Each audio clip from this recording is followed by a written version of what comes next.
Hey there, welcome to an episode of That's Good Stuff. We're so glad you joined us today because we want to give you some good stuff for a great life. Well, let's get right into it today. I'm going to talk about broken yet composed.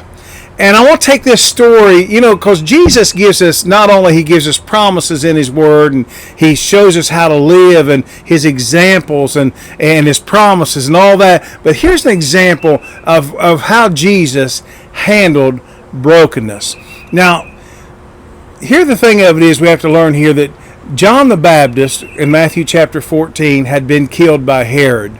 And he had been beheaded, died awfully, and here was Jesus. And in Matthew chapter 14 it says the disciples went and told, John's disciples went and told Jesus what had happened. And it said this: as soon as Jesus heard the news, he left in a boat to a remote area to be alone.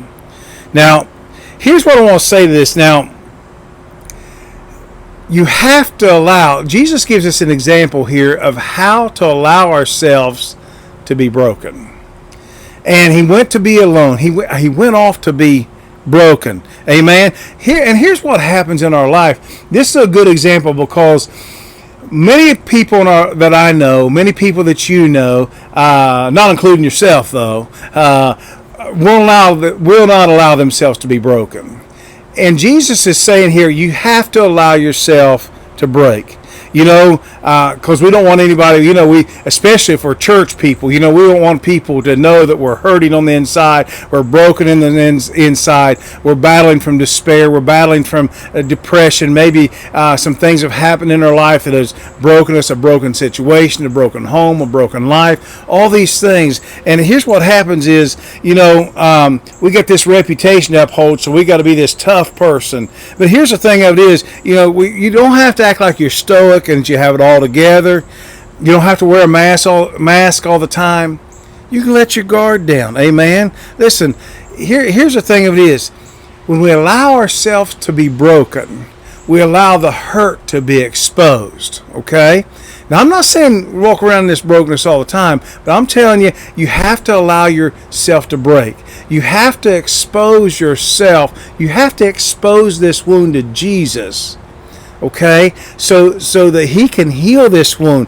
But a lot of times, you hear of. I remember one time Ange had this wound on her foot, and she had to get it lanced and cut it open so it would heal from the inside out. It had to be exposed. But if you don't ever allow yourself to break, if you don't ever tell Jesus, I'm broken here, I'm hurting here, if you don't allow yourself to cry every once in a while, sniffle every once in a while, to break down and say, man, this hurts, I'm in pain, Lord, come in and help me. Listen, he was touched by our infirmities, so he knows your infirmities. That's why he was broken right here.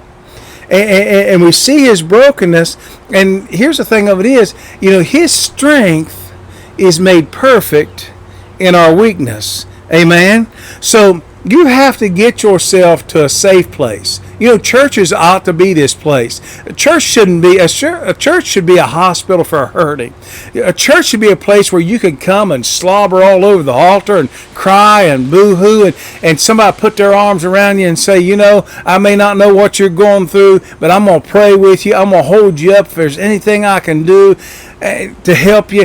That's the place you ought to be going to church. That's the place you ought to be at. Amen. And that brokenness. And so now, once we expose this, look what Jesus did. He admitted the pain was real. He went out. Amen. And here's the thing. There's going to be things in your life that you don't see coming. There's going to be things in your life that you don't know that's going to happen. Okay? Now listen, I'm not talking about the divine Jesus. I'm talking about the human example of Jesus. Amen. Listen, I'm telling you, God can't fix what's not broke. And if you don't tell him it's broken, he's not going to fix it. Okay? Listen, if playing tough would make it go away, it would go away, wouldn't it? Amen. But still you're battling this time after time after time. This brokenness is just hanging around you like a halo, and it's all over you. But see, sometimes you have to allow yourself to be weak, allow yourself to be broken, allow yourself just to let it all out there. Amen. And listen, this is why we need Jesus, because we don't have it all together. If we didn't have it all together, if we had it all together, we wouldn't need Jesus. Amen. So listen, I'm telling you, here's what you do. But here's what happened is, here's what I want to show you. You have to allow time for yourself to be broken, but then you need to be composed. Okay? Because here's what happened is, and I want to say this real plainly. Expose yourself, but don't let everybody see you. There's some situations, I know when I went through some tough times in my life, man, there were certain people that I allowed myself to be broken to. I allowed myself to be broken to my church family. But listen, everybody didn't need to know what was going on in my life and what was happening with my brokenness. Okay? I'm not saying that you just run and tell everybody, because some people can't handle your pain. Some people will do wrong things with your pain. Okay? But I'm telling you, there's a time to be broken. But then there's a time you got to get your stuff together. Okay? Because see, there's people that are counting on you. I didn't realize as I was going through this hard time in my life that there were, my healing was going to come. Now listen to me. Jesus will do this. My healing came from helping other people. Okay? When I was composed. Okay? Listen, we don't know how long Jesus was in this boat. We don't know how long he was out there. We don't know how long and it could have been minutes, it could have been hours, it could have been days. But here's the thing of it is, we see there in Matthew chapter 14, we see him come back to the shore because the people needed him. Okay? He composed himself.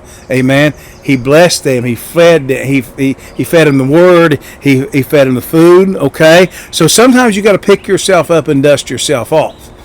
And here's the thing of it is, sometimes you got to stop crying and compose yourself. Okay? Allow yourself to be broken, and so then what you have to do is that composure allows you to get a fight in your spirit. Sometimes you got to fight. You don't have to stay depressed. You don't have to stay mentally ill. You don't have to stay broken. You don't have to stay in grief. Amen. If you're dealing with grief, move through some grief. One of the great things we had at our church, and the pastor in the past, we had Deb Canner had this grief class, and man, it allowed you to kind of move through your grief and get some healing. Find out where Deb's at and go see her and tell her you need some grief counseling. She's good. She'll help you. But if you can't get to Southern Ohio, listen, find somebody along the line that can help you with some grief counseling. Okay, move through it. I'm not saying that, but I'm telling you, there's times that Jesus says, get yourself together. And I'm telling you, some of you that are under the sound of my voice, you've been crying long enough. It's time to wipe them old tears. Amen. Listen, I'm telling you, wipe the tears away. Get yourself together, and let's get a move on. Because there's people that need. Here's the reason you need to be composed. Because people need to know how to heal from the pain that you're in. Okay? Because listen, I want to say this because there's people going through the same thing that you're going through that need to hear your story, and they'll get their healing as you give them your story. And I found this, I don't know how many times I've done this in my life, and I'm sure there's pastors out there that will tell you the same thing. There's times I've been counseling people. There's been times when I've been trying to walk people through something, and as I am speaking to them, I can feel God whispering in my spirit, He's healing me and He's touching me as I'm helping them. There's something about helping other people. Don't hold your brokenness in. Amen? Listen, staying hurt will not help you. Okay?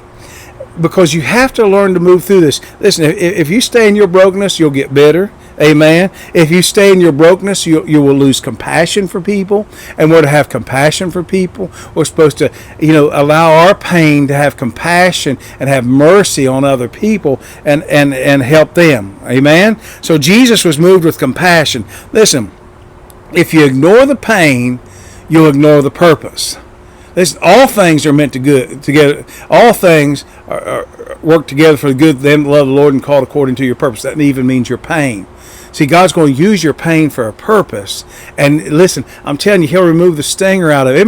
There still might be a scar, but it won't hurt anymore because you've moved your pain and you've helped people with your pain. Amen. Listen, Embrace the pain, embrace the purpose of your pain. Allow yourself to be broken, but then get yourself together, compose yourself, and use your pain for purpose. Amen. Broken, yet composed.